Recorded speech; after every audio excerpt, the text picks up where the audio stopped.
Moi, je suis Guillaume Fouettillou, je suis effectivement un des fondateurs de cette société qui s'appelle Linkfluence et qu'on a créée il y a maintenant officiellement 13 ans avec une autre personne qui travaille avec Jérôme, qui est Alain Lebert, qui est ici et qui m'a gentiment demandé de venir. On a créé l'entreprise à la base ensemble et avec deux autres amis. Ce que je voulais, déjà, ce que je veux vous dire en introduction, c'est que vous avez vu différentes interventions de gens qui sont vraiment des professionnels aujourd'hui, des projets, du financement de projets, des startups. Et ces gens-là ont véritablement des choses à vous apprendre parce qu'ils voient des centaines de projets, ils ont l'expérience de ces choses-là.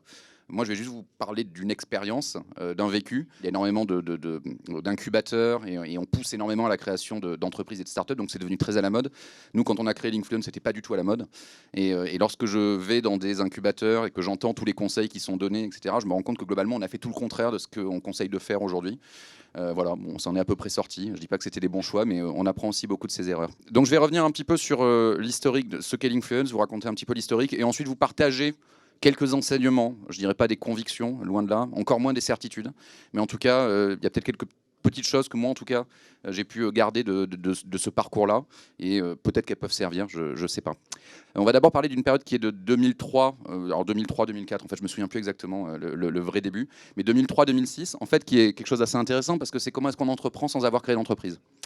De 2003 à 2006, nous, on était étudiants, on avait la chance de travailler à l'Université de technologie de Compiègne, donc on était tous ingénieurs, avec un professeur qui s'appelait Franck Guitala, et qui se passionnait pour une question très très simple, a priori, qui est de dire, peut-on cartographier le web ? Voilà, donc le web, c'est cet espace sur lequel vous passez des heures quotidiennement, qui est fait de pages, de sites, de comptes sociaux, de liens hypertextes, de likes, de follow et de followers et d'une multitude de traces numériques sur lesquelles vous vous baladez très rapidement. Et bien, est-ce qu'on pourrait en créer des cartes ? Créer des cartes pour essayer de comprendre en fait finalement ce que ça dit de la société, ce que ça dit, en quoi ça nous permet de documenter, d'informer cette société qui est en train de se faire au travers des traces que l'on produit. Donc on a commencé sur cette idée-là en tant qu'universitaire, et c'était finalement un horizon, une intuition qui était de dire, pour vous le dire très simplement, le web, cet espace-là, pour la première fois dans l'histoire de l'humanité, n'importe qui du bout de son pouce peut produire des contenus publics accessibles à tous. Chacun peut devenir un média, et ces milliards de médias cumulés, il y a 3 milliards d'utilisateurs des réseaux sociaux aujourd'hui sur Terre, en temps réel, produisent des faisceaux de messages, de vécus, d'expériences, de recommandations. Et si on est capable de suivre et de cartographier ces faisceaux, on peut peut-être comprendre la société d'une manière inédite, sans avoir besoin de passer par un recensement qu'on fait une fois tous les 10 ans, sans avoir besoin de passer par un sondage où il faut appeler 1000 personnes, leur poser des questions auxquelles ils ne se seraient jamais posés si on ne leur avait pas posé, faire venir des gens derrière des vitres sans teint et puis leur demander de goûter des yaourts et de demander quelles sont les sensations qu'ils sont en train de ressentir. Enfin, toutes les méthodes que les sciences sociales avaient développées pour essayer de comprendre la société, cet objet un peu complexe qu'est la société, et bien là, soudainement, on pouvait l'écouter en temps réel, en continu, au niveau global, et l'écouter, pas l'espionner, parce que je parle évidemment uniquement des traces publiques, c'est-à-dire lorsque vous décidez d'être des médias, lorsque vous décidez de tweeter et de prôner quelque chose, lorsque vous prenez la parole dans des espaces publics, des pages Facebook, sur des blogs, dans des forums. Voilà. L'ambition initiale, c'était juste de cartographier cette chose-là. Et nous, ce qu'on a fait en fait pendant les 3 premières années, sans vraiment le savoir, c'est qu'on a commencé à développer cette idée-là, on a eu la chance, à ce moment-là, en fait, de développer une notoriété. Et de commencer à se faire connaître au travers de projets universitaires. Alors vous pouvez le traduire différemment, de dire avoir un side project, effectivement, où on commence à travailler sur son projet, peut-être avant d'avoir créé une entreprise, où on commence à l'éprouver, on commence à faire des choses, on commence à les tester, et on commence à faire parler de soi sans forcément avoir un projet qui est totalement abouti. Et nous, cette période-là, en fait, avec le recul, elle était très importante, parce qu'on s'est rendu compte que quand Alain a déposé les statuts de la société, je crois pour le 1er octobre 2006, je crois que c'était ça, 1er octobre 2006, eh bien en fait, en réalité, on avait déjà un nom, on était légèrement connus, on avait eu quelques petits coups d'éclat dans les médias, on avait eu de la couverture en France, à l'étranger, à l'international. On avait déjà des clients, un client potentiel qui avait très envie de travailler avec nous et qui était les services d'information du gouvernement, le cabinet du Premier ministre. Et on avait déjà une subvention qu'on était allé chercher sur un concours d'aide à la création d'entreprise et à l'innovation. Donc c'était 40 000 euros dès le début. Le jour où on a créé l'entreprise, on avait déjà finalement toutes ces choses-là. Alors par contre, il y a une chose que je n'ai pas dite, et vous y avez peut-être pensé, on n'avait pas de produit par contre. Vous savez qu'il y avait plein de choses à faire avec cette matière-là, mais le produit précisément qu'on avait, il n'existait pas. Et je vais revenir là-dessus après. La deuxième période qu'on a vécue, c'est une période de 2006 à 2011, et c'était peut-être aussi c'est une chose qui est intéressante dans l'histoire de Linkfluence, c'est que finalement, nous, on a vécu les deux temps. Celui d'une entreprise autofinancée qui a réussi à atteindre ce qu'on dit être le plus difficile premier pas, donc atteindre le premier million de chiffre d'affaires. Et jusqu'à ce premier million, jusqu'en 2011 de chiffre d'affaires, on a levé 0 €. On était tous pas des fils d'héritiers, on n'avait pas de fortune personnelle. On a été un peu aidés. Moi, j'ai un oncle qui a légèrement fait, qui a fait une belle carrière dans l'univers des BTP et qui nous a un peu aidés, mais au final, c'était quasiment rien du tout. On est allé chercher beaucoup d'argent de subsides publics. Mais on n'est pas passé par la case du venture capital. On est passé par la case des prêts et effectivement par les cases des concours à l'innovation. Et moi, je dis souvent qu'on a cette chance immense en France. Et là, on n'était encore qu'en 2006. Donc, c'était pas encore à la mode, les startups. Mais déjà à l'époque, on en reparlait avec Alain, sur les 2 premières années, on a réussi à obtenir près de 300 000 € de subventions. Donc pas de prêts, de subventions. Qui nous ont déjà permis de nous lancer, et ces subventions-là, en fait, ont gagné des concours. Donc, on n'avait pas derrière à donner d'equity, à donner de parts, à perdre le contrôle de l'entreprise. Donc, on possédait pleinement notre entreprise, on était accompagné. Voilà, il y a le ministère de la Recherche en France, il y a le ministère de l'Économie, il y a plein de programmes, et aujourd'hui, il y a beaucoup plus de programmes qu'il y en avait auparavant. Donc, vous en avez parlé avant, mais en tout cas, nous, on est un pur produit de ça, et c'est pas quelque chose qui aurait pu avoir lieu dans un autre. Il n'y a pas beaucoup de pays dans le monde où on peut avoir ce soutien-là. Voilà, on est arrivé en 2011, on avait levé 0 €, donc on était propriétaire à 100% du capital de notre entreprise. Ça nous a permis d'arriver à 1 million d'euros. Et à ce moment-là, à cause de Jérôme Jacques d'ailleurs, il l'a dit, parce que je l'ai rencontré dans ce bar et qui nous a présenté des investisseurs, on a commencé à mettre le doigt dans cet engrenage qui est celui des levées de fonds. Et cette période où on a réussi à croître sans lever, en fait, on est passé à une autre période. Parce qu'en 2011, en fait, ce qu'on a compris, c'était que on avait un enjeu d'accélération. On s'est créé sur un marché, je vous l'ai dit, quand on a créé l'entreprise, on n'avait pas, c'est pas trop le sujet aujourd'hui, mais je vais le dire rapidement, on n'avait pas vraiment de produit. On avait une autre grande fierté. Alors pour ceux qui font, j'ai entendu qu'il y avait des gens d'écoles de commerce ou qui ont quelques bases quand même sur ces questions-là. On était très fiers, nous on était ingénieurs, parce qu'on disait, nous on est sur un marché, il n'y a pas de concurrent. Bon, on ne savait pas que s'il n'y a pas de concurrence, c'est qu'il n'y a pas de marché, en fait. Mais nous, à ce moment-là, on était super contents. On se disait, il n'y a pas de concurrent, donc on va tout rafler. Donc, évidemment, il n'y avait rien à rafler, parce que en général, s'il y a quelque chose à rafler, effectivement, il y a des gens qui se positionnent sur ce marché-là. Donc, on était totalement en avance de phase, et on a pu exister grâce à des gens visionnaires qui nous ont fait travailler pendant les premières années. Mais en 2011, il y a eu un enjeu d'accélération qui a commencé à se présenter. Et là, il a fallu passer par la case du capital risque. Je précise qu'on est dans un secteur, nous, qui est start-up, technologique, du web mining. Je vous ai dit qu'on cartographiait le web. Derrière, ça ne se fait pas avec des compas et des stylos. Ça se fait avec des robots qui crawlent le web. C'est des infrastructures de plusieurs centaines de serveurs. Aujourd'hui, Linkfluence, c'est plus de 200 millions de contenus publics analysés en temps réel tous les jours, sur plus de 160 langues, sur la totalité des pays du monde. Et tous ces contenus-là sont analysés. Si c'est du texte, on est capable de dire de quoi ça parle. Si c'est de l'image, de dire ce que ça montre, de comprendre qui sont les émetteurs, si ce sont des gens influents, des gens pas influents, de comprendre comment se diffusent les messages. Donc ce sont des infrastructures. On est un des plus grands clients européens de OVH. OVH, vous savez, c'est l'endroit où vous stockez, c'est le stockage de données, ce sont les serveurs qui sont mis à disposition. Donc en fait, on est un très gros acteur de la big data aujourd'hui. Et donc évidemment, ça demande des investissements extrêmement importants. Aujourd'hui, Linkfluence, c'est 250 personnes, dont plus de 50 ingénieurs qui passent leur temps effectivement à développer ces technologies qui crawlent, qui analysent le web social. Donc on a évidemment des enjeux d'investissement qui sont forts, et on a réussi à les autofinancer pendant des années. Alors évidemment, on était toujours frustrés parce que la R&D était immense et on avait juste les moyens de l'argent qu'on avait fait rentrer chaque année à mettre dedans. Et à un moment, on a dit, effectivement, pour accélérer, on va lever de l'argent. Et là, on est rentré effectivement dans la période 2011-2019 jusqu'à aujourd'hui, qui est cette période où, en fait, aujourd'hui, on a levé près de 50 millions, on est à 46 millions d'euros qui ont été levés pour Linkfluence, et qui sont, en fait, qui relèvent d'une forme de course de vitesse. C'est-à-dire que l'enjeu, à ce moment-là, à partir du moment où un marché a été validé, à partir du moment où vous avez enfin des concurrents, ce qui est rassurant, en fait, après on a compris que c'était concurrent, que c'était rassurant, quand vous avez des concurrents, quand vous avez des clients, quand vous avez une valeur qui est mise sur ce marché-là, eh bien, il y a un enjeu d'accélération qui est un enjeu qui consiste à atteindre une taille critique qui va permettre de pouvoir accompagner des grands groupes internationaux et travailler. Nous, notre spécificité, c'est qu'on travaille particulièrement avec des Fortune 500. Nos clients, c'est des LVMH, c'est des Danone, c'est des Toyota, c'est des Nike au niveau mondial, qu'on accompagne sur des dizaines et des dizaines de pays. Donc ces entreprises-là, ce sont des mastodontes. Et évidemment, elles ont besoin d'avoir des partenaires, surtout des partenaires au long cours, qui ont une certaine solidité. À 250, on est encore microscopique par rapport à leur taille. Mais par contre, ce que l'on sait, c'est qu'aujourd'hui, on ne pourrait pas faire ce que l'on fait si on était seulement 50. Et donc le marché, en fait, ce que l'on voit, c'est que on est sur des marchés innovants. Au début, vous avez énormément d'acteurs qui se créent. Tout le monde part sur la même ligne de départ. Tout le monde se bat pour essayer d'exister. Il y a un tri naturel qui se fait, qui est dû à l'exécution, on va dire, à la qualité de l'exécution. Mais au bout d'un moment, le marché, il se rétracte, il se consolide. Et là, le problème, c'est pas de bien exécuter, c'est de ne pas être le dernier du peloton.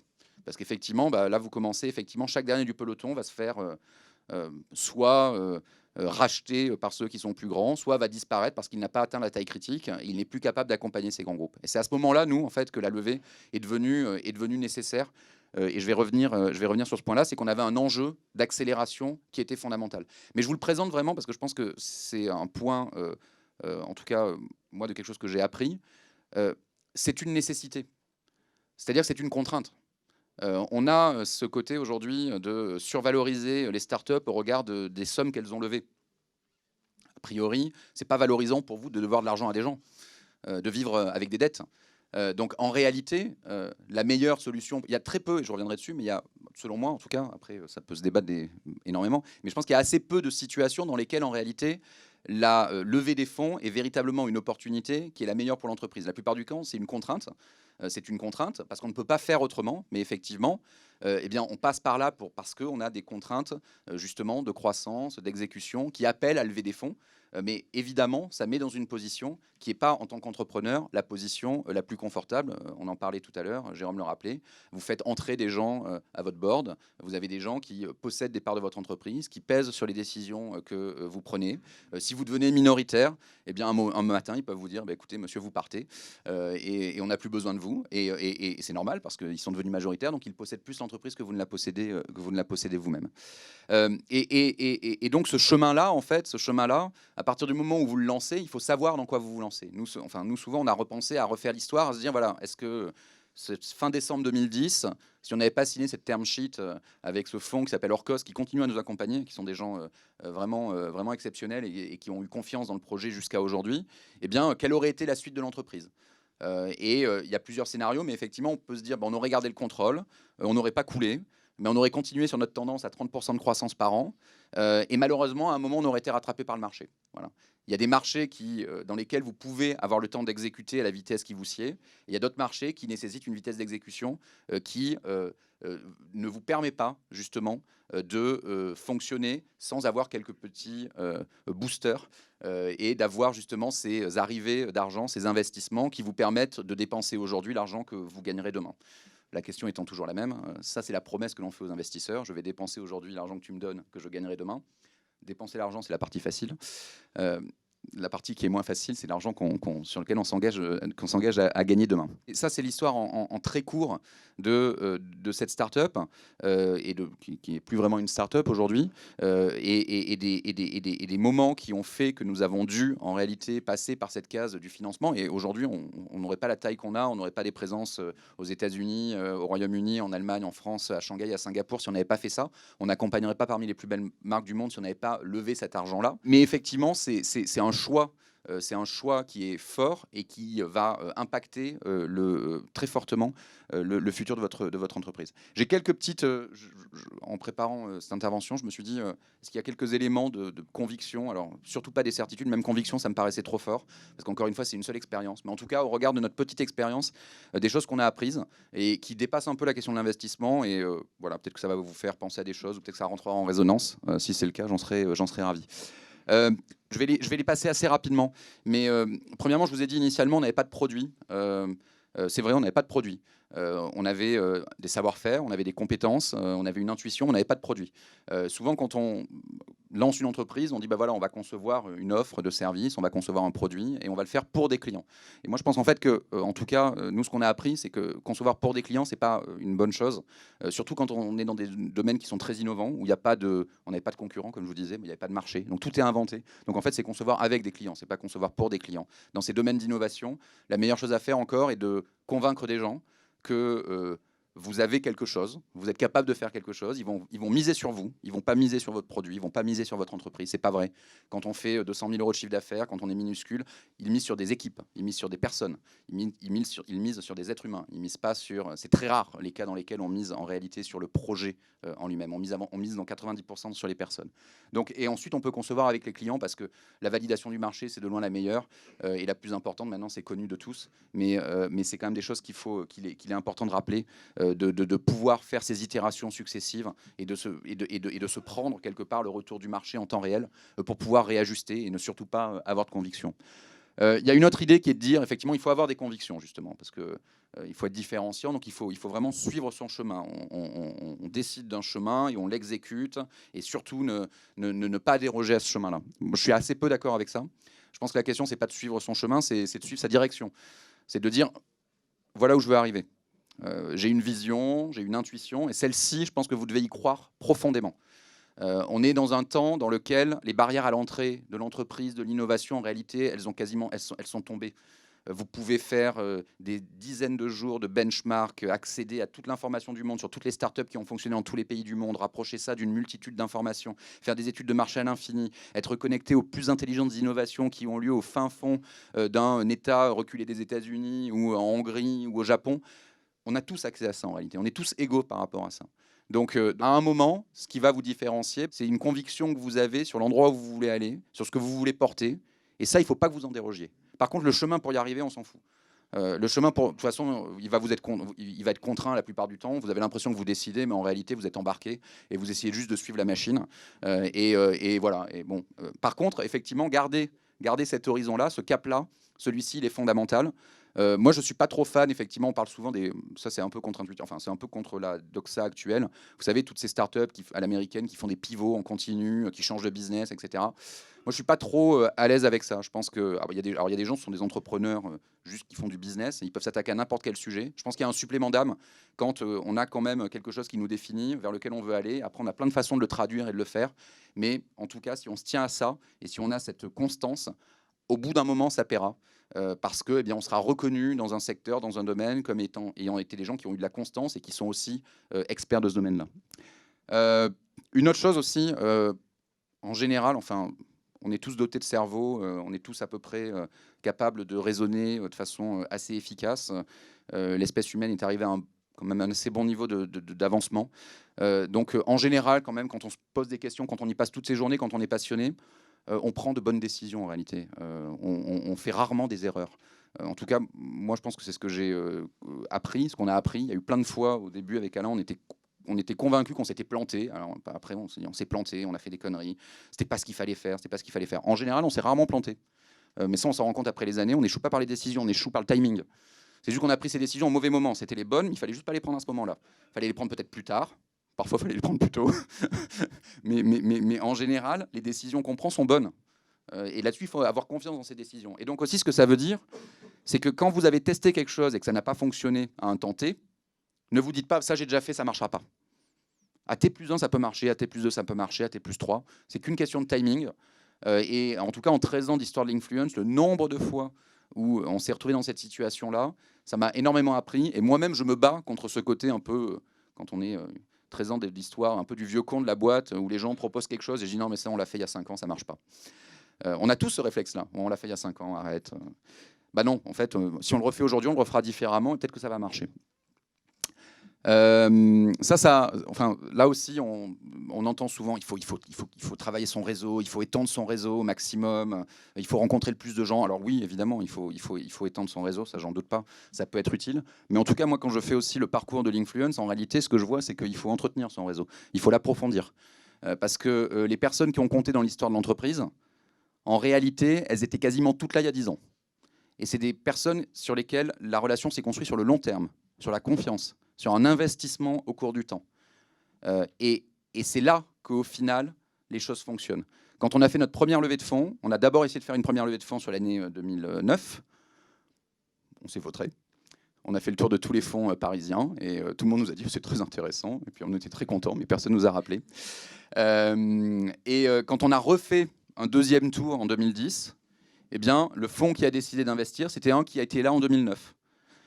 Quand on a fait rentrer notre deuxième fonds 2 ans plus tard, c'était des gens qui nous avaient déjà vus en 2009 et en 2010. Et c'était des gens qui nous avaient dit une fois. Les premiers nous avaient dit une fois non, ils nous ont dit oui la deuxième fois. Les deuxièmes, ils nous avaient dit une fois non, 2 fois non, ils ont dit oui la troisième fois. Et donc voilà, donc il ne faut pas hésiter à insister. Et je pense effectivement aussi que ces questions-là, d'étendre le réseau, de toucher le maximum de gens, en réalité, on sous-estime la valeur des relations durables aujourd'hui dans le monde de l'entreprise et de la construction sur le long terme. On pourrait penser que aujourd'hui, Linkfluence, comme je disais, on bosse avec des marques mondiales sur des très gros contrats où on est déployé sur des dizaines de pays. On a des centaines de personnes chez ces groupes-là qui utilisent nos outils. Donc on peut se dire que c'est très très structuré, extrêmement rationnel. Tout ça, c'est des règles de déploiement. Au final, en général, la plupart de ces grands comptes, ça tient à une relation avec une personne qui nous a donné la chance de pouvoir prouver qu'on pouvait faire des choses et qui ensuite nous ont suivis. Danone, qui est notre plus grand client, ça fait 5 ans qu'on travaille avec Danone. En réalité, Danone, il y a des centaines de personnes dans le monde entier, aujourd'hui des milliers, qui utilisent ce qu'on développe. Eh bien, je peux vous dire, la relation avec Danone chez Linkfluence, je pourrais être très prétentieux, on pourrait penser que c'est dû à tout le travail merveilleux qu'on fait. Ça tient au travail merveilleux que les équipes font, mais ça tient aussi à un nom, un monsieur qui s'appelle Christian Vesser, voilà, qui n'est pas, quelqu'un du COMEX, mais qui est quelqu'un qui est en charge de ce projet-là. Et ça fait 5 ans qu'il le fait vivre chez Danone. Et évidemment, ça passe par la relation qu'on a avec cette personne-là, parce que ça se construit dans la confiance. Et cette personne-là, on a essayé de ne pas la décevoir pendant 5 ans. On ne lui a jamais fait de coup bas. Et bien cette personne-là, elle nous le rend aussi. Et on construit cette relation dans la durée. Et c'est avec ça que je voulais conclure et arriver. C'est que, comme je vous disais, on est dans un univers d'extrême rationalité. Encore une fois, nous, quand on a créé notre boîte, c'était pas du tout sexy, les startups. Aujourd'hui, vous avez des données à l'infini, vous avez des benchmarks à l'infini, comme je disais tout à l'heure. Vous pouvez rationaliser autant que vous le souhaitez tous vos projets. Et vous pouvez faire des démonstrations, mais d'une précision immense pour montrer à quel point est-ce que vous êtes voué à la réussite. Et pourtant, aujourd'hui, on pense que c'est la fin de l'émotionnel. Et c'est pas que c'est la fin de l'émotionnel, en fait. C'est juste que c'est l'émotionnel à la fin. C'est-à-dire que une fois que vous avez fait tout ce travail-là, une fois que vous avez montré que vous êtes les meilleurs, une fois que vous avez montré qu'il y a tout le rationnel pour expliquer que votre aventure sera celle qui fera une licorne, qui fera une entreprise valorisée à 1 milliard, mais il faut que vous vous disiez qu'il y en a plein d'autres qui ont réussi à faire le même exercice que vous. Donc ce qui va faire ce dernier pas que... On parle aujourd'hui des investisseurs, mais ça se joue avec les clients, ça se joue dans toutes les relations. Ça se joue, là, on parle des externes, mais ça se joue aussi, vous savez, une entreprise, ça se joue avant tout par la qualité des gens que vous arrivez à recruter et par l'aventure humaine que vous créez avec eux. Parce que sans rien, sans ça, il n'y a pas de levée d'argent, il n'y a pas de clients, il n'y a rien de tout ça. Donc ça commence par ça. Et cette question-là, effectivement, de ce choix qui, à la fin, fait ou pas votre réussite, c'est cette question en fait de l'émotionnel, c'est-à-dire de la connexion que vous êtes capable d'établir avec quelqu'un, que ce soit un client, que ce soit un partenaire, que ce soit un collaborateur, et qui va justement faire ce petit centimètre, ce petit supplément d'âme qui va différencier justement ces univers d'extrême rationalité où vous avez tout mis à plat, vous avez tout calculé, et vous êtes persuadé que vous allez réussir. Moi, je vous l'ai dit tout à l'heure, c'est que lever, c'est pas une opportunité, effectivement, c'est une nécessité, et il faut jamais oublier ça. Il y a des entreprises qui n'ont jamais levé un centime, et tout simplement parce qu'elles ont réussi à se financer, elles ont réussi à financer leur croissance, elles ont réussi à financer leur innovation. Voilà. Et le cas qui est le cas peut-être idéal dans lequel on peut lever, où on ne doit pas se poser de questions, c'est lorsque vous avez créé un modèle qui fonctionne parfaitement, qui est déjà profitable, où vous pouvez expliquer toute la mécanique qui fait qu'il y a juste besoin de passer à l'échelle pour que, eh bien, en fait, la multiplication se fasse d'elle-même. Et dans ce genre de cas, en général, on lève d'ailleurs des très très très bonnes conditions, mais il y a très peu d'entreprises qui arrivent à faire ça, qui arrivent à faire tout ce chemin-là. La plupart du temps, on lève parce que on est encore en train de se chercher, parce qu'on a besoin d'un peu respirer. Et dans ces conditions-là, eh bien, je dis pas que c'est une mauvaise chose. Et encore une fois, c'est des choses qui sont extrêmement utiles. Mais voilà, il faut plus le voir comme une nécessité que comme une opportunité ou comme quelque chose qui forcément est une finalité qui vient sanctionner votre réussite. Je vous remercie.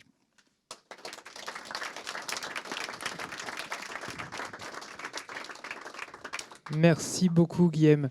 Moi, j'aurais une petite question. Euh, la question un peu tarte à la crème, mais dans ton cas qui m'intéresse, si c'était à refaire, est-ce que tu le referais? Pas du tout. Non. Bah oui, non, mais bon, honnêtement, je suis incapable de répondre à cette question-là. Je sais pas. Euh, Moi, je pense. Enfin, après, nous, on a eu une.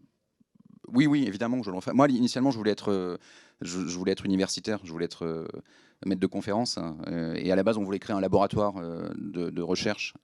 Mais sauf que l'université parle de transversalité, mais vu qu'on devait faire travailler des sociologues avec des informaticiens, avec des designers, bah, l'université parle de transversalité, mais en 2006, en tout cas, elle ne faisait qu'en parler. Et quand il s'agissait de vraiment les faire travailler ensemble, c'était plus compliqué. Donc nous, en fait, on a créé une boîte en désespoir de cause. Donc vraiment, voilà, à un moment, Alain a dit bon, on n'arrive pas à faire il dit si si je vais chercher de l'argent et que je m'occupe de faire les paperasses que vous n'avez pas envie de faire, les trois autres, hein, parce que vous n'êtes pas trop là-dessus, est-ce que vous y allez, est-ce que vous me suivez? On lui a dit oui. Donc c'est comme ça qu'on a créé la boîte. Donc nous, il y a pas, en réalité, nous, ce qui nous animait, c'était la vision. Donc moi, ce que je referais, c'est que je pense qu'effectivement, je considère que j'ai une chance immense d'être né à un moment, d'avoir pu m'intéresser à un média qui est le web, qui est la troisième plus grande révolution cognitive, anthropologique de l'histoire de l'humanité après l'invention de l'écriture et l'imprimerie. C'est un moment unique. Ouais, encore une fois, il n'y en a eu que deux depuis que l'humanité existe. Et on est arrivé au moment pile où on a commencé à se poser des questions sur on l'a pas seulement construit, maintenant il faut qu'on essaie d'avoir une réflexivité, il faut qu'on essaie de le comprendre.